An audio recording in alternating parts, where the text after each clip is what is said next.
Olá, sejam muito bem-vindos ao Analistas em Ação, o novo programa aqui do Invest News. A gente vai falar sobre aquelas ações que vocês sempre perguntam, sempre quiseram saber, só que com um super adendo. Quem vai responder para vocês são analistas muito bem preparados para falar tudo sobre renda variável. Quem está aqui com a gente hoje é o José Falcão e o Murilo Breder. Eles são analistas de renda variável da Isinvest e a gente também vai ter a participação do analista Hugo Caroni. Então, muito obrigada pela presença de vocês e obrigada pela participação.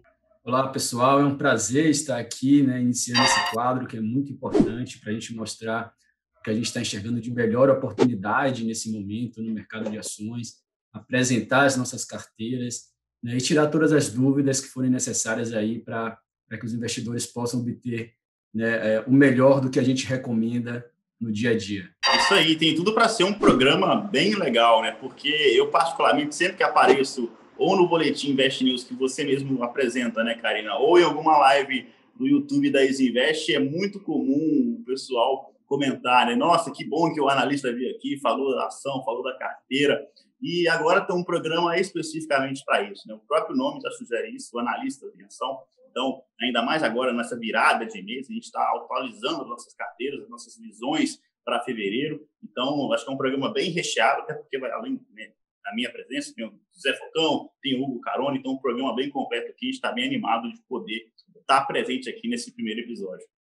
É isso aí, primeiro episódio que já começa com tudo, a gente vai falar de virada de mês, então a gente vai ter uma análise de como ficou o Ibovespa em janeiro, também vamos falar das carteiras com as ações recomendadas para fevereiro, também vamos falar de BDR, o Hugo vai participar aqui com análise gráfica, então tem bastante assunto para a gente falar, mas lembrando, pessoal, para você que gosta de análise de ações, que o José também toca o Morning Call, e o Murilo fala no fechamento de mercado, são programas no canal Espaço Trader da Isinvest, e o Hugo está diariamente na sala ao vivo, também no canal Espaço Trader. Então fica, né, Murilo, José, a recomendação para que as pessoas também acompanhem as análises nesse outro espaço da Isinvest. Tranquilo, e dá uma olhada no YouTube aí, canal Espaço Trader, e segue a gente lá, porque tem conteúdo literalmente todo dia e o dia inteiro. É isso aí, fica feito então o convite. É tudo que o investidor precisa, né? Um morning call de manhã para se atualizar das principais notícias do dia. Né? A gente compartilha tanto no nosso canal do YouTube quanto no Telegram, já são mais de 20 mil inscritos por esses canais, que são totalmente dedicados à renda variável. Né? Depois a gente compartilha também conteúdos do próprio Invest News no meio do dia, como flash de mercado, né? Que dá o boletim ali da hora do almoço, que a gente também compartilha nesses canais, e tem um fechamento com o Murilo, né, que é realmente o ciclo completo que o investidor deve ter no decorrer do dia para ficar atualizado e saber como se posicionar diante do mercado. Né? Começando, então, com esse nosso novo programa, vamos efetivamente à nossa pauta do dia. Como eu mencionei, a gente vai começar falando sobre o que aconteceu com a Bolsa, com o Ibovespa em janeiro. Em seguida, a gente vai passar para as recomendações em fevereiro. Vamos falar de ações, de small caps, de BDRs. E aí, em seguida, a gente vai passar para o bloco de perguntas que vocês, que acompanham aqui o canal do Invest News, deixaram ao longo da semana. Então, esse programa vai ser semanal. Então, se vocês têm outras dúvidas, questões que não vão ser respondidas aqui, vão deixando nos comentários que a gente vai aqui anotando tudo para os próximos programas. Vamos começar então, pessoal, falando sobre o Ibovespa, o nosso principal indicador da Bolsa Brasileira. A gente veio de uma alta em 2020, perto aí de 3%, em plena pandemia, o índice conseguiu terminar o ano em alta, começou janeiro com otimismo, né? A gente chegou ao recorde de 125 mil pontos na primeira metade de janeiro, mas aí o índice foi perdendo força, né? Então terminou o mês longe daquele patamar de recorde que a gente viu antes. José, na sua opinião, por que foi perdendo força? O que aconteceu com o índice mais para o final do mês? Qual que é a sua avaliação? Então, esse enfraquecimento, Karina, que a gente observou agora no final de janeiro, ele não é uma surpresa, tá? E a gente vinha apontando para essa possibilidade todo dia no Morning Call, né, avisando, olha, o índice recuou para 123, recuou para 120, o próximo suporte é 116 mil pontos, não deu outra, não é que a gente adivinhou, a gente foi acompanhando os fatos do mercado. Né? Mas o que levou o índice a bater 125 mil pontos? Né? A partir ali de meados de novembro, né, com a expectativa de vacinação, da imunização, né, começou a ganhar força nesse período, e os bancos centrais ao redor do mundo reforçando o cenário de liquidez, né? Principalmente o Banco Central americano, o Fed, isso começou a trazer um fluxo que a gente não teve em 2019 e a gente não teve na maior parte de 2020, que é um fluxo de capital estrangeiro. Essa alta liquidez no mundo, né, para dar incentivos e incentivar a retomada da economia, traz um fluxo natural de capital para as economias emergentes. O Brasil se beneficia disso, ele pega parte desse fluxo. Esse fluxo começou a entrar exatamente no final de novembro, que foi quando a Bolsa saiu ali de 93 mil pontos, mais ou menos, e acelerou até o início de janeiro para 125 mil pontos. Então, esse fluxo ele foi um grande incentivador da recuperação do índice Bovespa em 2020 para fechar positivo e para bater esse novo topo histórico de 125 mil pontos agora em janeiro. Mas o que é que tem por trás disso? Qual era a dúvida que há ainda em relação a isso? Esse capital veio para ficar? Ou ele é um excesso de liquidez e de alocação que está girando ao redor das economias globais e que pode sair da mesma forma que ele entrou, né? Tão rápido? Então, essa é uma dúvida que o investidor ele tem que ficar atento, né? E o que está acontecendo aqui? Como é que está o cenário interno? Justifica a Bolsa no topo histórico? Ainda não. A gente tem muito desafio, né? A gente tem um Congresso parado, né? Até que finalize as eleições agora no dia 1º de fevereiro. Então, a gente tem esse cenário de pautas importantes econômicas paradas, né? A gente tem uma gestão da pandemia bastante ineficiente ainda, né? Conflituosa, brigas políticas em relação à vacina, em relação à pandemia, né? Isso tudo dificulta a confiança, né, do país para trazer um capital realmente que venha para ficar e manter a Bolsa de forma consistente lá no topo. Então, isso ainda não aconteceu. Pode acontecer? Pode, mas esse cenário ele ainda não chegou. Então, qualquer fragilidade que a gente tenha faz com que a Bolsa caia rapidamente. Foi isso que aconteceu. Caiu muito rápido de 125 para 116, né? Porque a gente não tem uma confiança ainda consolidada, né? Principalmente pela questão fiscal. Saiu hoje dados do Tesouro em relação ao governo central. A gente fechou 2020 com o maior déficit, né, da história, 748 bilhões de déficit do governo central, né? Isso dá o equivalente a 10% do PIB, né? O máximo de dívida que a gente já alcançou. Então, isso é reflexo, né, dessa instabilidade interna e que faz com que a Bolsa fique um pouco mais fragilizada. Isso quer dizer que a Bolsa vai cair? Não. A Bolsa ainda tem uma tendência principal de alta, mas o investidor ele tem que ficar atento, não vai de peito aberto, vai fazendo aos poucos, né, seguindo a sua estratégia, com proteção, né, e com disciplina, ali, com coerência, né? Não é o momento de você se expor excessivamente. Isso pode ser feito de forma gradual. Então, essa é a principal mensagem que a gente passa, né, daqui para frente. Aproveitando, então, que você falou de perspectivas, eu queria saber do Murilo, se na sua avaliação, Murilo, a Bolsa tem espaço para continuar crescendo e com que velocidade? Essa pergunta sua tem uma sutileza importante, que é espaço para continuar crescendo, mas em que janela de tempo a gente está falando, né? Porque se é médio e longo prazo, aí sim eu estou bem otimista com Bolsa, né? Eu acho que a gente tem muito ativo que pode continuar entregando bons resultados, ainda mais agora em 2021, porque a base é muito fraca, né? O resultado de 2020 foi fraco. E sem falar que as próprias companhias aprenderam, né, depois de meses de pandemia, como que trabalha de home office, né? Inclusive, muitas cortaram custos, né? Aprenderam a serem mais eficientes mesmo estando em pandemia. E o cenário de hoje, né, a gente já tem uma vacinação acontecendo aqui no Brasil, claro que num ritmo talvez um pouco ainda lento, mas está acontecendo, e está acontecendo nos grupos que tem que acontecer mesmo, que é o pessoal de frente, né, o front ali, o pessoal da saúde e o pessoal acima de 75 anos, o pessoal mais idoso. E claro que as coisas podem mudar, então fica sempre o disclaimer, né? Esse é o cenário de hoje, final de janeiro, as coisas podem mudar na semana que vem, né? Mas tudo parece que talvez ainda em 2021 a gente vai ter uma volta, ainda mais com esse primeiro grupo mais importante vacinado, a gente possa ter uma volta à normalização. Eu sigo muito otimista de que sim, a gente pode voltar a Bolsa pode continuar subindo no médio e longo prazo. Qual que é o grande risco disso, né?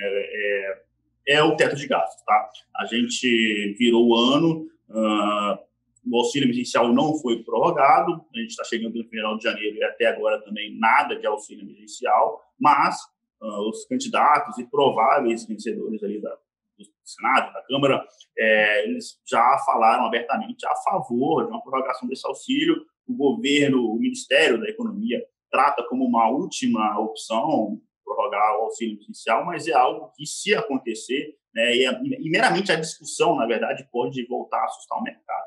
Tá? Então, no curto prazo, né, a gente tem ainda essa questão fiscal e política, né, que é a eleição da Câmara e no Senado. Uma vez que os resultados das companhias começarem, né, a sair durante o decorrer do ano, a gente vai ver umas empresas mostrando resultados melhores do que 2021 e uma certa volta à normalidade com a questão da vacina. Então, sim, eu sigo muito otimista com o médio a longo prazo com Bolsa. O que vai acontecer na semana que vem, né, aí já é um negócio muito mais ruído do que qualquer outra coisa. Eu acho que essa pergunta aí tem que ser muito mais, talvez, o Hugo, né, a análise técnica ali do que realmente análise fundamentalista. A gente olha realmente mais para os números, para os balanços, isso é mais em médio e longo prazo, e eu estou otimista com bolsa, sim, tá? É para comprar. Claro que aquele disclaimer de sempre, mesmo estando bem otimista, não dá para colocar 100% em renda variável, a menos que eu tenha muito certeza do que está fazendo, e mesmo assim é usar conta e risco.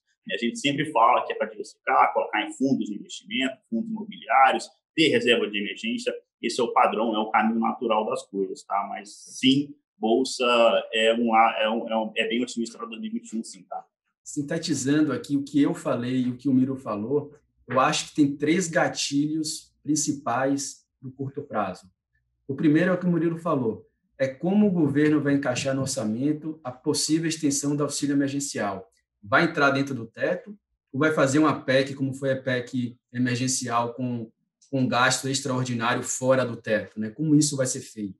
O mercado vai interpretar e vai pesar muito sobre isso, né? Essa é a primeira questão e é um gatilho muito importante de curto prazo, que vai começar a ser precificado já em fevereiro, quando o Congresso retomar, com seus respectivos presidentes. O outro gatilho, que ninguém está olhando e que a gente tem que ficar atento, pois não tem nada confirmado ainda, é uma possível greve dos caminhoneiros a partir de 1º de fevereiro, que estão especulando aí em grupos de WhatsApp, mas não é nada oficial. Isso pode trazer volatilidade também de curto prazo. E o terceiro gatilho, eu diria que são os resultados corporativos, que vão começar a sair na semana que vem, agora em fevereiro, com os bancos e empresas de commodity, né, que tem grande peso no índice. Então, isso aí pode também ser um gatilho muito importante para a gente entender como que essas empresas finalizaram um ano, assim, um dos anos mais desafiadores da história, que foi 2020, né, e como que elas vão retomar a partir de agora. Então, esses são os 3 principais gatilhos que a gente tem que ficar de olho.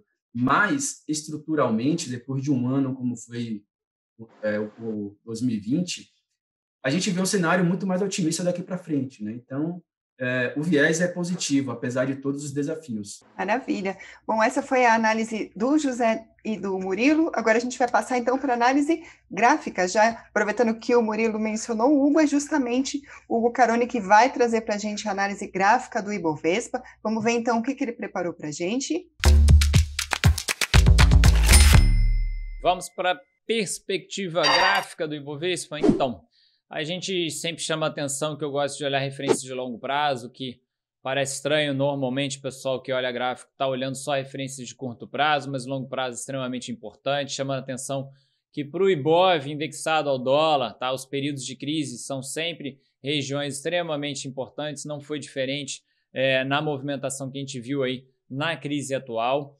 E o que eu tenho destacado aí por enquanto não é uma obrigação, tá? Se o mercado tiver um comportamento semelhante da última aqui crise, comparado com a crise de 2008, foi uma recuperação rápida, né, acentuada. A atual renovou o topo histórico, a anterior não chegou a renovar, mas o comportamento seguinte, né, foi um período um pouco chato, sendo bem direto, né? 2010 e 2016 mais ou menos foi um período chato para aqueles ativos correlacionados, né, que estão dentro da composição do índice. Tá? Outros ativos que ou têm pouco peso no índice ou que nem fazem nem parte do índice, tiveram um excelente desempenho ali, né, não teve influência com relação ao que ocorreu com a média de mercado.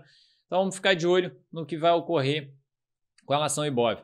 No atual momento é melhor a gente olhar a referência dele com relação ao semanal do que propriamente o que a gente está vendo no mensal. E o semanal chama atenção justamente para a pernada atual de alta, né? A gente teve uma anterior e a anterior teve o quê? Uma correção. Então, por enquanto, se a gente tiver uma correção, não tem nada de errado no mercado. Saudável, isso é normal, isso sempre vai ocorrer, o mercado não sobe em linha reta. A gente sobe com formações de topos e fundos ascendentes, assim como a gente cai com formação de topos e fundos descendentes. Tá? A faixa que a gente tem que ficar de olho se continuar sendo pressionado, 106 mil pontos. Tá? A região do topo anterior atingido ali, acho que em julho aproximadamente. Tá? Faixa mais ou menos aí importante se caminhar até lá. Tá? Como a gente teve uma semana fechando pela primeira vez abaixo desse extremamente aqui importante suporte, tá? Que é essa média 9 exponencial. Foi a primeira vez que a gente fechou com os preços abaixo, ó, preço 115.067 contra a média de 116.115, tá? Se recuperar já na semana que vem, ótimo, bom sinal, se fechar acima, força compradora.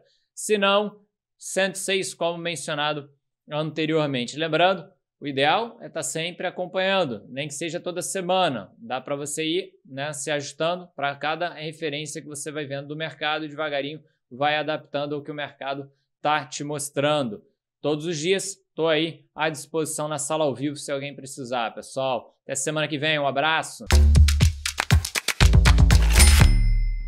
A gente agradece ao Hugo pela participação, pela análise. Fica aqui, então, esse é o fechamento, então, do Ibovespa, como que foi janeiro e o que a gente pode esperar para fevereiro. A gente passa, então, para um segundo momento do nosso programa, que é o Analista Recomenda.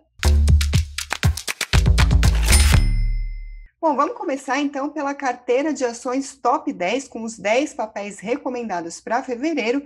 Quem cuida dessa carteira é o José Falcão e ele vai falar então para a gente sobre os destaques de janeiro e o que esperar para fevereiro, quais foram as mudanças nessa carteira. Então, José, no que o investidor deve ficar atento agora em fevereiro? Então, para quem não conhece, a carteira Easy Top 10, né, são as 10 ações que eu recomendo para o mês, né? Mas é uma carteira sempre pensando no longo prazo. Na verdade, não são ações para o mês, é uma carteira para o longo prazo, com o objetivo de superar o índice Bovespa, mas ela tem atualização mensal.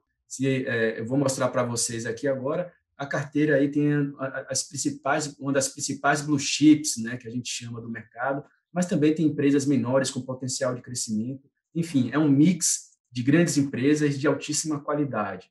Né? E como é que está o desempenho dessa carteira até agora? Né? Como é que foi o mês de janeiro? Como é que está a carteira desde o seu início? E a gente lançou a carteira ali no mês de junho, né? Em plena pandemia. De lá para cá, a carteira veio se recuperando junto com o mercado, né? Foi um movimento do mercado como um todo. E a carteira, até esse momento agora, né? Até hoje, dia 28, a carteira está me entregando aí um resultado de 42% contra 36% de alta do índice Bovespa. E como é que foi o mês de janeiro? O mês de janeiro começou muito bom, né? Conforme a gente comentou agora, fazendo uma análise geral do índice Bovespa, né? Como atingiu lá os 125 mil pontos no início do mês, mas a gente observou um processo forte de correção nessa segunda parte do mês, né? E isso prejudicou a performance da carteira e dos ativos de renda variável como um todo, né? Das ações. Mas, ainda assim, a gente conseguiu, né, na carteira top 10, manter uma rentabilidade em janeiro em torno de 1,55%, enquanto o índice Bovespa, nesse momento agora, ele tem um leve recuo de 0,15%. Então, a gente conseguiu, ainda assim, não só superar o índice, mas até esse momento a gente está conseguindo entregar um resultado positivo de 1,55%. E o que é que a gente tem para o mês de fevereiro? Assim como no mês de dezembro, a gente não fez nenhuma alteração para o mês de fevereiro. Isso é uma carteira que a gente vem carregando com o mesmo posicionamento desde dezembro, né? E os setores que a gente mantém com maior peso na carteira são setor financeiro, setor de energia, setor de consumo e setor de commodities. São os 4 setores, cada um tem um peso ali em torno de 20% na carteira, né? Mas também destacamos a importância do setor de shopping e setor imobiliário, que também tem um percentual de 10% na carteira, e o setor de saúde, representado pela empresa Qualicorp. Então, o que é que a gente tem no setor financeiro? No setor financeiro, a gente mantém Itaú e as ações da B3, né, ITUB4, ação preferencial do Itaú, e B3SA3, ação ordinária da B3, né, cada uma com 10%. A empresa que a gente representa através do segmento de shopping e também do setor imobiliário é a Multiplan, que entrou na carteira de novembro para dezembro, né? O setor de commodities é representado por duas gigantes, né, e de grande referência nos seus segmentos. Uma delas é a Vale, que vem apresentando aí um desempenho formidável, né, acompanhando a alta da commodity no mercado internacional. O minério de ferro vem batendo aí recordes atrás de recordes, apesar da correção que sofreu nas últimas 2 semanas, né, mas a commodity está em um nível que faz da Vale uma grande oportunidade, né? O preço do minério de ferro ali em torno de 160, 170 dólares a tonelada, faz da Vale uma empresa ainda mais eficiente, melhora as margens, e a expectativa é que ela tenha ainda uma geração de caixa ainda maior do que foi os anos anteriores, né? E também tem uma grande previsão aí de que a Vale retome, né, o pagamento de dividendos nesse ano de 2021. Então, é uma empresa que está sendo muito bem avaliada pelo mercado, não é só pela Isinvest, né, as grandes gestoras, carteiras recomendadas em torno do mercado aqui no Brasil, todas estão citando Vale com boas expectativas para 2021. E a gente enxerga da mesma forma e é uma das principais posições da nossa carteira. Além disso, tem a SLC Agrícola, né, que é uma das maiores produtoras de soja, algodão e milho, que teve um desempenho formidável no mês de janeiro, com a valorização em torno de 26% só nesse mês, né? E isso aí é reflexo de um bom momento para o agronegócio brasileiro, que veio de um 2020 de recordes na safra e também tem expectativa de novos recordes para 2021.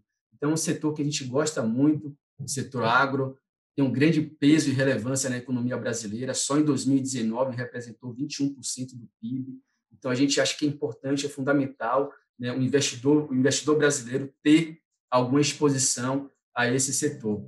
Dentro das empresas de consumo, a gente tem as duas maiores gigantes do varejo brasileiro. Uma no segmento de vestuário, que é a Lojas Renner, que está muito descontada, né, consequentemente porque foi muito afetada pela crise, com o fechamento das lojas físicas, né? No terceiro trimestre, ela já teve uma melhora com a reabertura dessas lojas, mais de 80% já estavam em funcionamento, apesar de horários de restrição, mas é uma situação que faz dessa empresa, desse ativo de altíssima qualidade, uma grande oportunidade de comprar um preço mais descontado, né? A Lojas Renner era um daqueles cases que nunca entravam na carteira porque estava sempre caro. Então, essa é a oportunidade de comprar Renner a um preço atrativo. E a outra empresa do segmento de consumo que a gente destaca é a Magazine Luiza, né, que andou um pouquinho de lado ali, não avançando muito nos últimos 3 meses, porque veio de um excelente 2020. Né? O modelo de negócio da empresa foi muito beneficiado com esse cenário de pandemia. Né? Ela não se trata apenas de uma empresa de varejo do segmento de eletrônicos, ela tem um ecossistema de produtos e serviços que é muito maior do que isso hoje em dia, né, com vários canais interligados, físico e digital. Isso faz dela um player de grande destaque no mercado brasileiro, que está bem à frente das suas concorrentes e que tende a ganhar ainda mais espaço, né, daqui para frente com essa mudança de hábito do consumidor brasileiro, que cada vez mais compra através de meios digitais e está se adaptando a essa nova forma de consumo. Então, acho que esses são os grandes destaques da carteira. A gente mantém também no setor de energia com grande peso, em torno de 20%, a Taesa, que é uma das empresas mais seguras da Bolsa, ao meu ver, pelo setor que atua, que é o setor de transmissão. É uma empresa que eu considero que o preço ainda está descontado.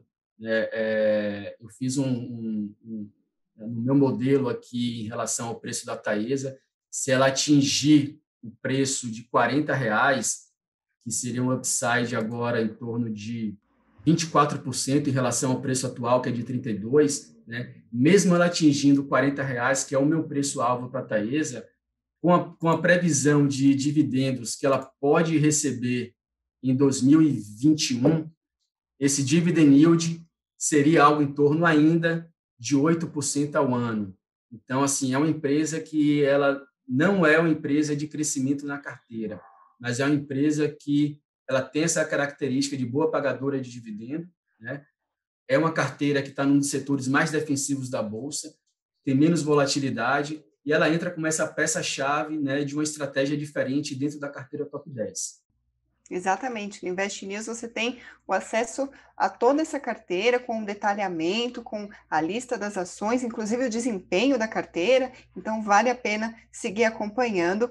E além dessa carteira, a gente também tem uma outra, dessa vez comandada pelo Murilo Breder, e é uma carteira diferente, porque ela é só focada em small caps. Murilo, então, gostaria de pedir para você explicar um pouquinho para a gente como funciona essa carteira e também fazer a análise da passagem de janeiro para fevereiro, quais que são as suas recomendações.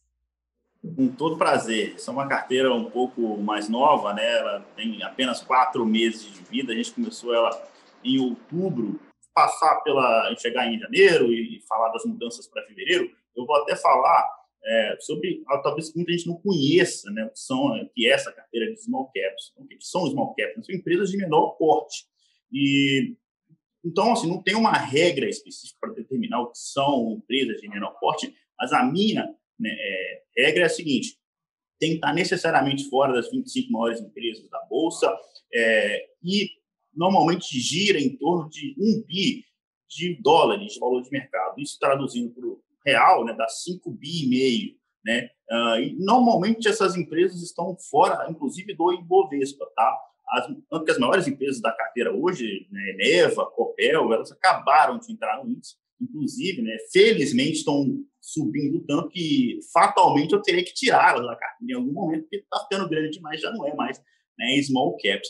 Mas a gente tem aqui, né, vários exemplos: Trisul, Irani, uma empresa de papel e celulose que entrou agora, né, em janeiro. Tem Trisul, Sim, que é uma empresa, né, de tecnologia que ela é líder do segmento dela e ela tem só 4% de market share. Então, assim, essa é a grande sacada de small caps versus investimento em blue chips. As small caps podem, sim, dobrar, triplicar de tamanho, o que não vai acontecer, ou é muito difícil acontecer com uma blue chip, tá? Então, é por isso que small caps eu gosto tanto dessa estratégia, até porque, né, diferentemente do índice Ibovespa, em que metade do índice é commodities e bancos, small caps a gente tem um monte de empresas que atuam em segmentos muito específicos. Então, além desse potencial de retorno maior, você ganha um potencial de diversificação também quando você investe em uma empresa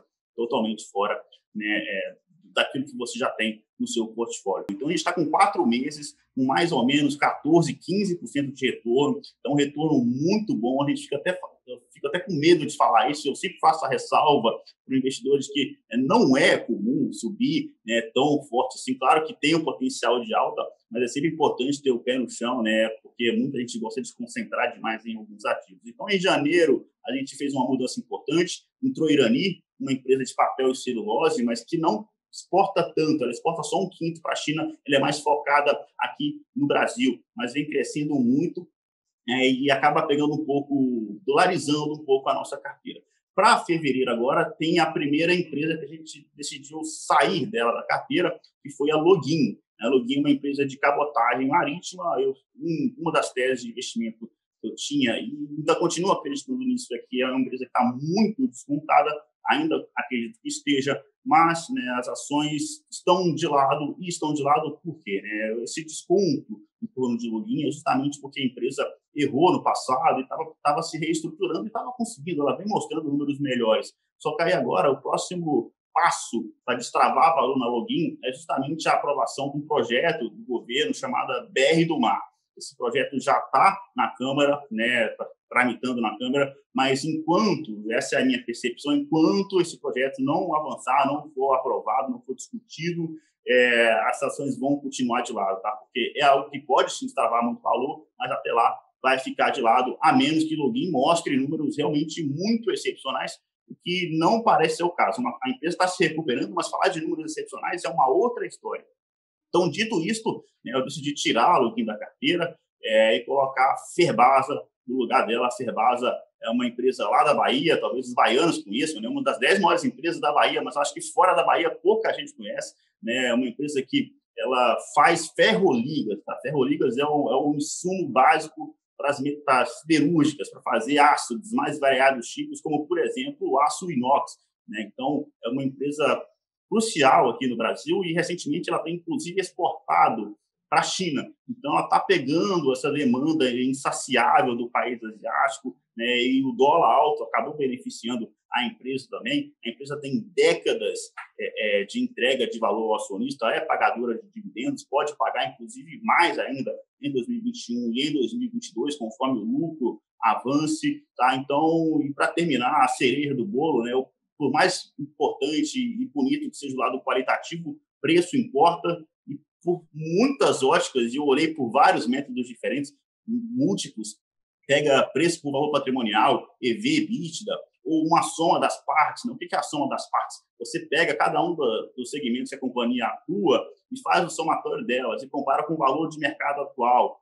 Tá descontado. Tá? Então, assim, é um papel que está muito barato. Eu entro com Ferbasa na carteira com bastante convicção. Né? De novo, ela entra com 10%, né? Não é 100% do meu patrimônio em Ferbasa, ela está no meio da carteira ainda. Mas Irani foi uma aposta que até então tem dado muito certo, índice de small caps caindo no mês de janeiro e Irani subindo na contramão. Tá? Então, acredito que Ferbasa ainda tem um belo caminho pela frente e a carteira, o ano de 2021, para small caps também promissor. Vou colocar na tela aqui, né, pedir para o nosso editor colocar na tela o gráfico comparando o Ibovespa versus o índice SMLL nos últimos 12 meses. O que tem acontecido nos últimos 12 meses?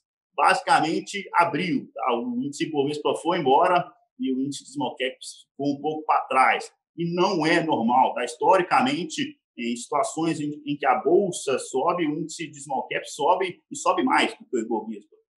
Então, é tudo isso por coisas muito específicas, entre elas a chegada do investidor do fluxo estrangeiro. Tá? O investidor ele entra nas empresas mais líquidas que estão, obviamente, no Ibovespa e não no índice de small caps. Então, começamos o ano, mas ainda esse gap, né, essa abertura, na minha visão, ainda tende a fechar e o restante de 2021 a gente já está com 15% na carteira, mas a expectativa ainda é boa para o restante do ano. Tá? Bom, pessoal, a gente falou bastante aqui sobre as carteiras, mas antes de fechar essa parte de recomendação dos nossos analistas, eu queria ouvir um pouquinho de vocês avaliações sobre BDRs, quais são os destaques que vocês apontam, especialmente agora para esse momento que a gente está vivendo no mercado financeiro. Em relação às BDRs, a gente acha que foi uma transformação no mercado brasileiro, né, essa abertura para o investidor comum, ter acesso aí às maiores empresas do mundo, né, negociadas agora aqui na B3, disponíveis com um clique, o investidor consegue virar sócio dessas gigantes do mercado global, né, além também de ter uma exposição ao câmbio, que em determinados momentos pode ser uma proteção natural, né, porque a gente sabe que quando o risco interno aumenta, o dólar tende a se valorizar frente ao real. E as BDRs têm esse fator cambial precificado nos ativos. Então, isso aí acaba sendo um componente interessante pensando em uma carteira diversificada. E o que é que a gente faz hoje em relação às BDRs? Só para as pessoas terem uma noção, o mercado americano ele é de 4 a 5 vezes maior do que o mercado brasileiro. Né? Com a entrada das BDRs na B3, praticamente dobrou o número de ativos negociados na Bolsa Brasileira.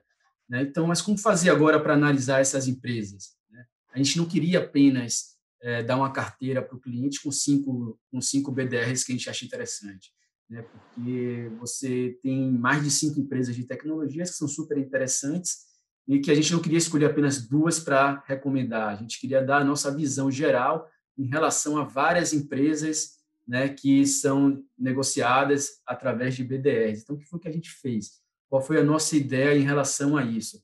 A gente criou um boletim de BDR com base no BDRX, que é um índice de BDR, né, composto pelas pelas BDRs de maior representatividade na B3, ou seja, que possuem maior liquidez, maior número de negócios, né, uma série de critérios ali que faz com que ela entre dentro desse índice.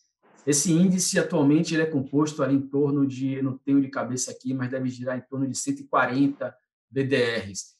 A gente pegou uma lista ali em torno de 20 BDRs com grande representatividade no índice e a gente fez uma análise de acordo com alguns indicadores que a gente analisou e a gente começou a dar nota para essas BDRs. Então, o investidor ele não tem apenas uma recomendação de uma carteira, ele tem uma análise com notas de mais de 20 BDRs, onde ele pode escolher, de acordo com as notas que a gente deu, qual empresa ele quer investir.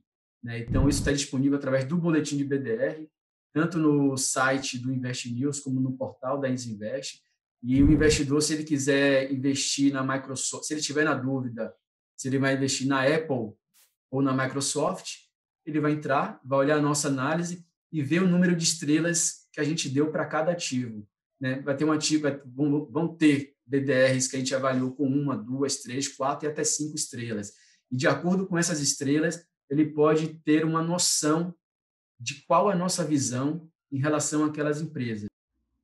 Maravilha. E entre essas BDRs negociadas, alguma você gostaria de destacar? Quer falar, Murilão? O que eu falei? Então, tá aberto aqui. Tá comigo. Não é só uma, não. Eu gosto de 3, tá? Vamos falar da top 5, né? Então, a gente chegou a ter Berkshire Hathaway, que é a holding do Buffett, na top 5, era eu que estava, inclusive, recomendando essa ação especificamente. O top 5, né, o top 5 do BDR é o seguinte: cada analista escolhe um BDR especificamente que ele está mais convicto. Né? E a quinta BDR é a empresa mais votada, né, com o melhor ranking ali no nosso boletim de BDRs, que no caso é a Coca-Cola. Então, eu sempre gostei muito da Berkshire Hathaway, a holding do Buffett. Para mim é um case claríssimo de buy and hold, né? É realmente uma empresa muito boa, confio no velhinho ali de Omaha, mas a grande questão de Berkshire Hathaway é que é uma empresa que não anda tanto, né? Uma empresa mais de valor, já tem ali mais estável, né? Não é aquela empresa que vai andar muito forte. Então, por isso, a gente acabou trocando, tá? No mês de... recentemente, a gente tirou o Berkshire Hathaway, entrou, né? Até o Hugo entrou com Netflix, e eu peguei Microsoft, para mim, que é uma outra empresa que eu gosto bastante. O detalhe de Microsoft, fala aí, Zé. Só resumindo aqui, né, para a gente ter uma orientação, com base no boletim, né, com as 20 empresas que a gente aí avaliou, conforme o Murilo falou, cada analista escolheu ali dentro das principais, dentro das que estão mais bem avaliadas, né? É claro que tem empresas que estão com 2 estrelas, então essa empresa naturalmente ela acaba saindo do nosso critério. Então, empresas que têm ali uma avaliação de 3 a partir de 4 estrelas entra no nosso critério, né? E cada analista escolhe uma empresa. A empresa com a maior nota, ela já entra automaticamente na top 5, que foi a Coca-Cola. E depois, né, os 4 analistas que participam do relatório, cada um escolhe uma empresa da sua preferência. Então, quais são as atuais empresas que estão na top 5? Coca-Cola, Google, Netflix, Microsoft e a Pfizer. É isso aí. Então, essas já são as 5 empresas que a gente mais gosta e mais tem convicção hoje. E dentre elas, vou dar destaque agora sim para 2. Né? Eu falei de 3 porque a primeira era Berkshire Hathaway, que para mim é um case claro de buy and hold, né, por longo prazo, mas eu não acho que vai andar tanto no curto. Mas Microsoft entregou um belíssimo resultado trimestral, crescendo receita, crescendo EBIT, crescendo lucro e, principalmente, né, aquela parte da computação em nuvem. A empresa descobriu esse segmento, né, e está ganhando muito dinheiro com isso. Tá? Ela também, outra coisa, né, quem é mais antigo vai lembrar que antigamente o pacote Office você comprava ele de uma vez só. Né? Agora é um pacote de assinatura. Então, a Microsoft inventou um jeito, né, transformando o pacote Office em assinatura, de ter uma renda recorrente ao longo de todo o ano. Então, a Microsoft vem com um resultado muito forte, mesmo em meio à pandemia. Outra empresa que a gente gosta, que está no top 5, Coca-Cola, né, só que as ações vêm sofrendo nos últimos meses, por uma série de motivos. O mais óbvio deles os restaurantes, os bares fechados, né? Acaba vendendo menos Coca-Cola mesmo, mas é uma gigante e, sobretudo, do ponto de vista de pagamento de dividendos. A empresa aumenta o pagamento de dividendos por ação há 58 anos consecutivos. É por isso que o Buffett gosta tanto dela, né? Realmente paga muito, ainda mais agora com essa queda das ações, o dividend yield, que é o pagamento, o dividendo dividido pelo preço da ação, o retorno em dividendos, fica ainda mais atrativo, né? Você vai receber o mesmo tanto de dividendo pagando menos pela ação. Então, essa queda das ações da Coca-Cola recentemente, na verdade, até me deixa ainda mais otimista sob essa perspectiva de dividendo. Assim como as ações da Berkshire Hathaway, não é uma empresa que vai dobrar de valor, né? A Coca-Cola é uma das maiores blue chips do mundo, né? Mas é justamente isso que deixa ela numa marca muito forte. Ela está passando por um processo de reestruturação, está reduzindo o número de marcas que ela possui, mas o sistema de logística dela é animal, assim, né? Tanto que ela fez uma parceria com a Monster, né, empresa de energéticos. A Monster utiliza o sistema de distribuição dela. Inclusive, essa é uma forma possível, né, do longo prazo, do médio e longo prazo, da Coca-Cola achar uma nova fonte de ganhar dinheiro.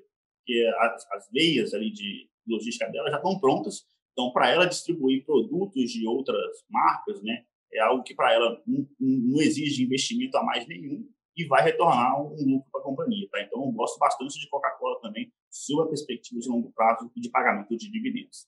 Vale destacar também, Murilo, em relação à Coca-Cola, que é impressionante. Todo mês, quando a gente vai olhar os indicadores, a gente se impressiona, né? Todo mês com os indicadores. É uma empresa que tem um retorno sobre patrimônio líquido de 45%, né? Tem uma margem líquida, que é o resultado, que é a margem final do lucro da empresa, de 25%. É difícil você achar uma empresa com uma margem dessa. Tem uma margem EBITDA de 29%, né? E, ao mesmo tempo, paga excelentes dividendos. E, em relação ao preço dela, né, quando você olha indicadores como preço-lucro, EV/EBITDA e preço-valor patrimonial, não são baratíssimos, mas também não são dos mais caros. Então, assim, é uma empresa altamente rentável, paga bons dividendos, conforme o Murilo comentou, e o preço não está tão esticado como empresas como as empresas de tecnologia, como a Tesla, né, e outras gigantes. Então, é isso que faz dela aí uma empresa muito estável e confiável e interessante para você ter na carteira, né, como uma peça ali fundamental na diversificação, né? É uma empresa fundamental dentro de uma diversificação. Pô, tecnologia é bom? Tem que ter na carteira? Tem, mas empresas como a Coca-Cola também precisam ter, né, com essas características que a gente comentou aqui, né? Faz parte da diversificação e é muito bom ter empresas como essa na carteira. Apesar do desempenho ruim no curto prazo, para o longo prazo não tenho que questionar em relação à companhia. Maravilha, vamos fechando então essa nossa parte sobre as recomendações dos analistas. A gente passa agora para as perguntas de vocês. Bom, a gente separou então 3 perguntas que vocês que acompanham o canal do Invest News no YouTube deixaram ao longo dessa semana nos nossos programas, nas nossas transmissões ao vivo. Então, como vai funcionar? Toda semana a gente vai separar essas 3 perguntas. Vocês podem deixar as dúvidas de vocês aqui no campo dos comentários, embaixo desse vídeo, e aí toda semana a gente vai selecionar então algumas para serem respondidas pelos nossos analistas. Eu passo então para a primeira pergunta selecionada, ela foi enviada pelo Rafael Damasceno Nunes, e ele pergunta o seguinte: está na hora de comprar ações da Eletrobras? Lembrando que nessa última semana a gente teve uma queda forte aí, depois de notícias sobre a saída do presidente da empresa, então o nosso leitor pergunta se está na hora de entrar nessa ação. Qual que é a avaliação de vocês? Quem quer começar respondendo? Eu posso começar. E, primeiramente, Rafael, ótima pergunta, né? Uma dúvida pertinente em um momento como esse. Vamos lá. Antes de eu falar de Eletrobras, eu vou falar de Copel. Por quê? Copel está na carteira de Small Caps. E vocês vão entender já porque eu comecei falando de Copel. Um dos motivos que eu gosto bastante de Copel, inclusive tem algumas similaridades, como, por exemplo, Copel é uma estatal também, só que é uma estatal do governo do Paraná, ao invés de uma estatal nacional, né? Mas Copel é muito barato.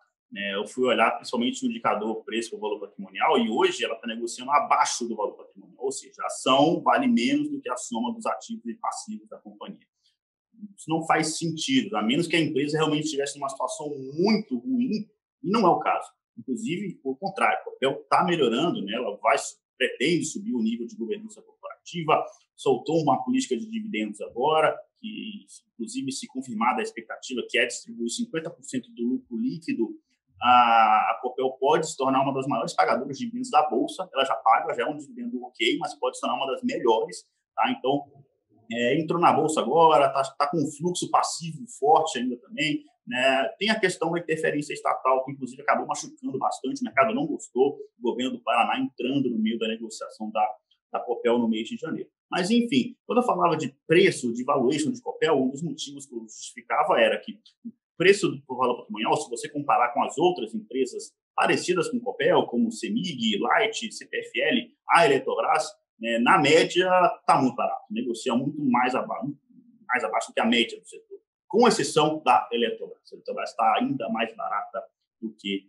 Copel, mas está barata por um motivo, né? Justamente o motivo de que é uma estatal, a empresa, claro que sob a gestão do Wilson Ferreira Júnior, né, o ainda atual CEO, que vai migrar lá para a BR Distribuidora, ele transformou a empresa de um jeito, né, deixou a empresa um pouco mais eficiente, mas ainda tem muito mais pontos de melhoria. Tá? Então, é por isso que a Eletrobras ainda é uma empresa, é uma das melhores, uma das empresas mais gigantes, né, do setor de eletricidade, mas tem esse problema de que é uma empresa ainda pouco eficiente, né, e o mercado adoraria que essa privatização acontecesse, mas, na minha visão, foi por água abaixo, acho muito difícil. Tá? Então, assim, é uma empresa barata, paga dividendos também, e não é dividendos, não é pouco, tá? É dividendo elevado, ainda mais agora que a empresa caiu bastante.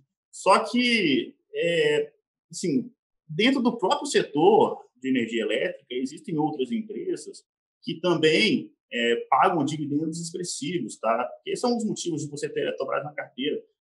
Como a privatização, na minha visão, não vai ocorrer, não é um papel que vai dobrar de valor, vai crescer muito forte, tá? Porque ela sempre vai ficar dependente da sua eficiência subir. Tá? E se a empresa não for privatizada, eu acho muito difícil. Então, assim, ao invés de ter uma empresa volátil como a Eletrobras, assim, eu não gosto da Eletrobras por isso. Porque o meu perfil de investidor, né, eu já me entendo como investidor, com esse perfil, eu não gosto de pegar meu celular, abrir o home broker e ver uma ação subindo ou caindo 10%. Eu prefiro algo muito mais estável, com previsibilidade, e Eletrobras não é isso. Está barata, mas quem vai entrar tem que entrar com essa mentalidade de que é um papel volátil, pode pagar dividendos expressivos sim, né, mas eu prefiro outros cases dentro do próprio setor, como, por exemplo, a Taesa, que está na carteira top 10, lá que o José Falcão acabou de comentar sobre ela, né, uma empresa, uma das melhores pagadoras de dividendos da Bolsa também, paga 8,5% de dividend yield, pelo menos essa expectativa para 2021. Né? Então, assim, para que entrar em papel tão volátil como a Eletrobras, se eu posso ter Taesa? Se a sua expectativa é dividendos, então faz sentido realmente entrar Taesa. O único motivo de comprar Eletrobras agora é se você realmente quiser especular, tá, que realmente está muito barato, mas é um papel que depende da privatização e, na minha visão, não vai rolar tão cedo assim. Não sei se o José quer falar alguma coisa defendendo Taesa, mas na minha visão de Eletrobras é essa. Eu prefiro Taesa. Eu acho que ele também, né? Não, com certeza, né? Com certeza. A Taesa tem essa característica, né? Assim, eu vou dar um exemplo aqui diferente. Eu adoro fundos imobiliários. Acho que todo investidor tem que ter na carteira, né? Ainda mais quem tem interesse em se expor a esse setor. E eu considero a Taesa, em relação a rendimento, melhor até do que fundos imobiliários, né? Devido à alta previsibilidade de caixa que a empresa tem, por causa do setor que ela atua, né? Que é o segmento de transmissão. Né? Você tem alguns segmentos dentro do setor de energia, e o segmento dela é o segmento que tem maior previsibilidade de caixa, porque eles trabalham com uma receita anual permitida, que eles já sabem o que vão receber, são concessões onde ele tem que transferir energia da geradora para a distribuidora, né? E eles trabalham em cima apenas do custo, né, desse transporte da energia que eles fazem. Então, é altamente previsível o caixa da empresa, né? Após feito toda a infraestrutura, ela não precisa fazer reinvestimentos, ela tem concessões de longuíssimo prazo, Então, a empresa ela sabe realmente quanto que vai sobrar de caixa, né? Ela trabalha com a taxa interna de retorno já antes de começar o projeto, né? Os projetos, na verdade, são aprovados de acordo com essas taxas internas de retorno que são calculadas e daí eles tiram a conclusão de que se é viável ou não entrar naquelas concessões, né? Então, assim, a Taesa hoje tem quase 12 mil quilômetros de transmissão pelo Brasil, em algumas regiões do Brasil, né? É a segunda ou terceira maior do Brasil em transmissão. Então, é uma empresa que hoje eu considero ela, por exemplo, como se fosse uma empresa de caixa, né? É claro que ações têm volatilidade, a gente não pode considerar, mas para mim ela é como se fosse um fundo imobiliário dentro da carteira, que eu sei que todo mês vai pingar ali um dividendo, né? Não todo mês, mas periodicamente, de acordo com o estatuto da empresa, vai pingar um dividendo ali certo, e isso dá uma tranquilidade para quem busca esse perfil de empresa dentro da carteira, e é por isso que ela entra no top 10, né? Bom, a segunda pergunta, então, é do Rony Mascati. Ele quer saber o que aconteceu com a Magazine Luiza. A gente comentou um pouquinho no começo aqui do nosso programa, mas o que aconteceu especificamente nos últimos dias aí com a ação dessa empresa? Olha, a Magazine Luiza, eu queria destacar que ela teve um grande desempenho em 2020. Né? Conforme a gente comentou mais cedo aqui na live, o modelo de negócio dela favoreceu essa situação atual de pandemia e de isolamento, né? Porque ela tem uma vantagem competitiva muito grande em relação aos concorrentes, porque ela enxergou, né, essa digitalização e o processo digital com o meio físico, ela conseguiu fazer essa integração, ela enxergou isso muito antes do que os concorrentes, né? Os concorrentes começaram a fazer isso de 2 anos para cá, se reestruturando, ela já vem fazendo isso há alguns anos. Então, quando ela se deparou com esse ambiente de pandemia, ela estava com a faca e o queijo na mão, né? Então, assim, ela está a passos luz na frente dos seus concorrentes. Então, e é uma empresa com uma gestão muito boa, enfim. Todo esse cenário favoreceu ela em 2020. E agora as pessoas ficam se questionando, Magalu parou de subir, Magalu vai cair. Na verdade, ela está num processo de congestão, ali numa faixa de 22, 23, 24 reais, né? E ela não evolui muito em torno desse preço, mas é natural depois de um forte movimento de alta. E o Murilo sempre fala isso em todas as lives. A gente teve uma forte rotação de setor no final de novembro, onde empresas de tecnologia, de varejo eletrônico, que vinham se beneficiando do cenário de pandemia, começou a ter uma troca de mão para o setor bancário, que estava atrasado, para empresas de commodity, que estavam atrasadas, e, naturalmente, a Magazine Luiza deu um stop no seu processo de valorização. Mas isso não é uma coisa ruim, isso é um movimento normal de mercado, né? O que a gente tem que olhar para a Magazine Luiza daqui para frente, né? Como é que ela vai como é que vai ser daqui para frente? Pô, as coisas vão normalizar. Inclusive, ela está subindo bem hoje, né? No mês de janeiro ela tem um desempenho bom também, porque a pandemia, a questão da vacina está demorando um pouco mais para acontecer. Então, o cenário, a evolução do vírus está maior do que a imunização da população, né? O vírus continua acelerando pelo mundo e esse cenário continua beneficiando ela. Então, ela teve essa recuperação agora no final de janeiro, mas a gente não tem que olhar para o momento de pandemia. Como fica a Magalu passando a pandemia? A Magalu, ela hoje, não é, como eu falei, ela não é apenas um canal de venda de eletrônicos, né? Ela é muito mais que isso. Ela é um marketplace gigantesco, onde você compra bebidas, alimento. Você tem 40 mil varejistas dentro desse marketplace. Você tem um ecossistema ali de marcas e produtos e serviços que é muito maior do que a tradicional Magazine Luiza que a gente conhece na esquina da rua vendendo eletroeletrônicos, né? Então, é isso que as pessoas têm que enxergar. A Magazine Luiza, assim, aquele ponto físico que a gente enxergava é apenas uma parte desse ecossistema gigante que é a Magazine Luiza hoje. E com a mudança de hábito dos investidores, né, que pela primeira vez começaram a fazer compra digital, começaram, né, evoluíram nesse aspecto. O consumidor brasileiro ainda era muito primitivo, né, nessa parte de compra digital, enfim.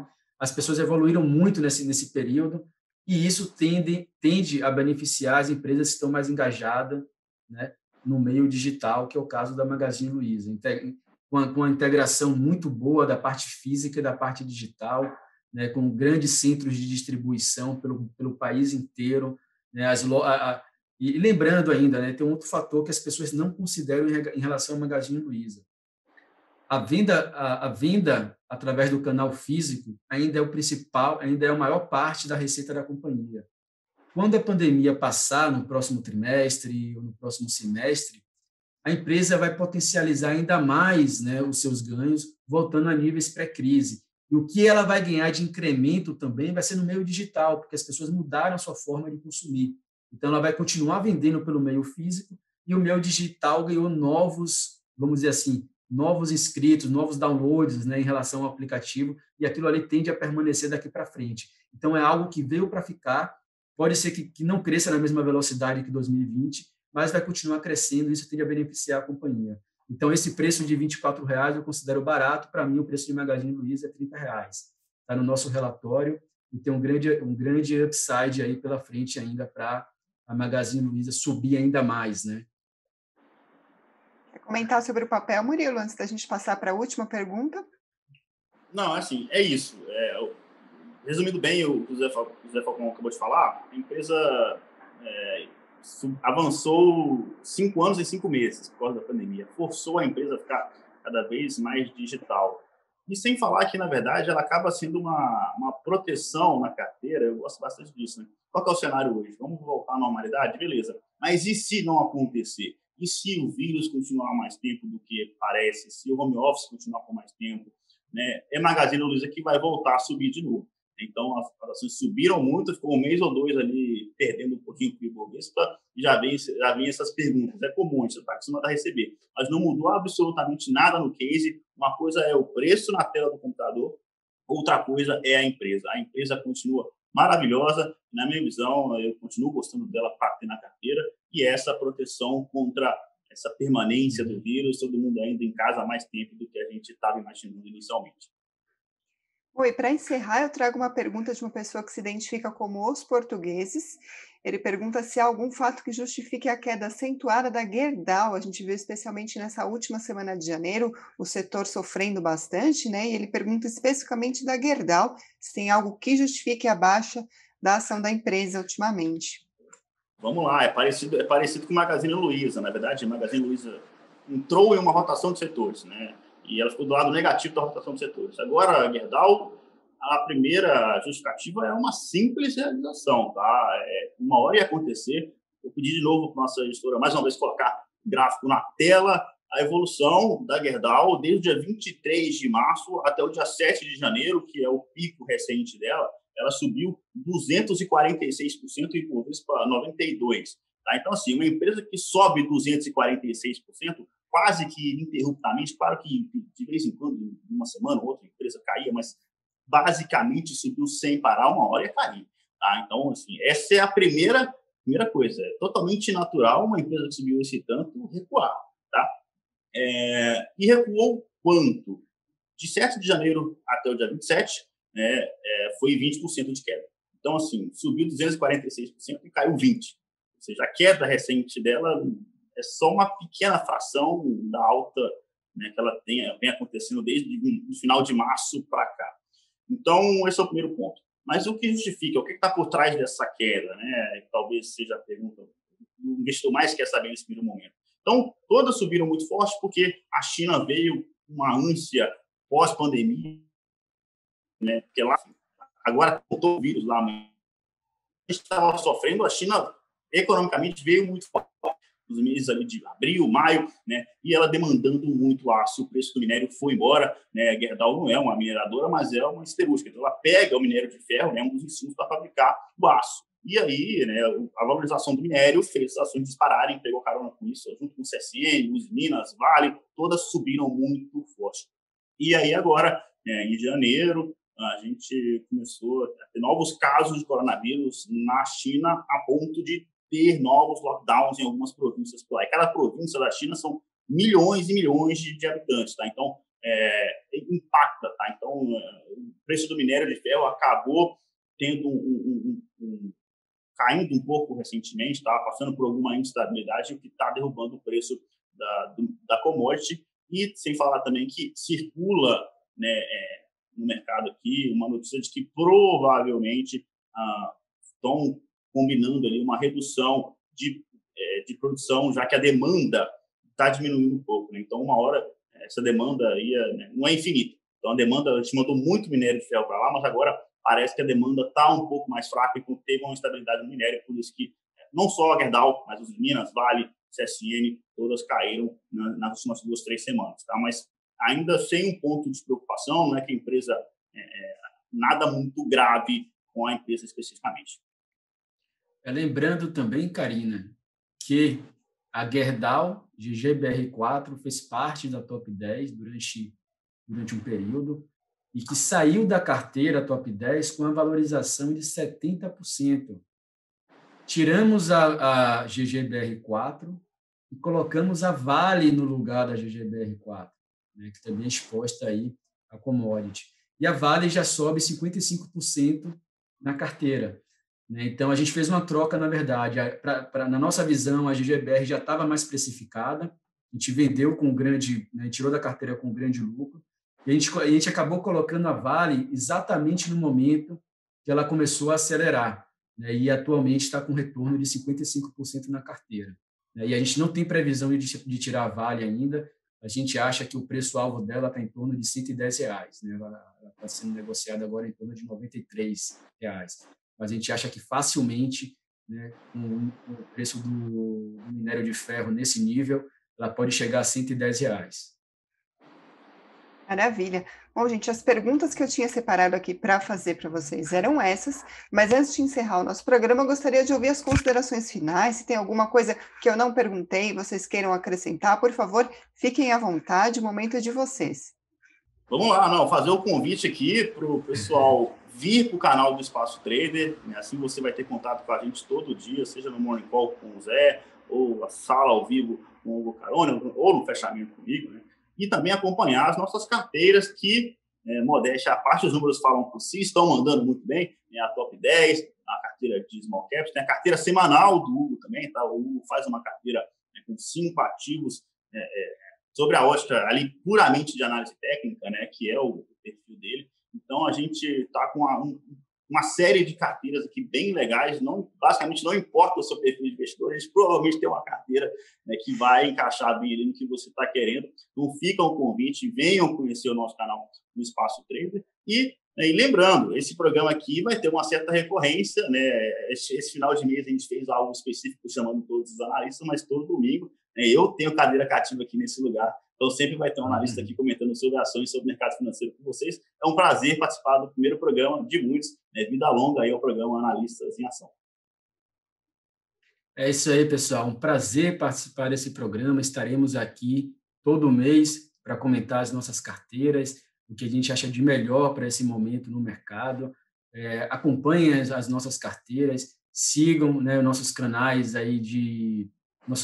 de contato direto. Tem um canal do Telegram, Espaço Traders Invest, tem um canal do YouTube, conforme o Murilo comentou, e lá diariamente a gente dá um foco grande para a renda variável, compartilhando notícia, compartilhando análise e visões, tudo isso para melhorar aí a sua decisão e de tornar vocês investidores melhores em busca dos seus objetivos.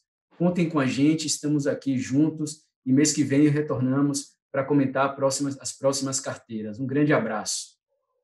É isso aí, esse foi então o nosso primeiro Analistas em Ação, estreia aqui no canal do Invest News, mas como o Murilo e o José adiantaram aqui, a gente vai ter esse programa recorrente, então todos os domingos, na parte da manhã, a gente vai ter um programa especial sobre renda variável, no fechamento do mês, como é o caso aqui logo da nossa estreia, a gente vai falar sobre carteiras, mas também vai ter bastante programa sobre os destaques da semana, enfim, vários comentários sobre BDRs, todo um conteúdo aqui para você que gosta de renda variável, que gosta de análise, com a diferença que agora a gente tem pessoas muito bem preparadas, muito bem gabaritadas, que são os nossos analistas, para tirar as dúvidas de vocês.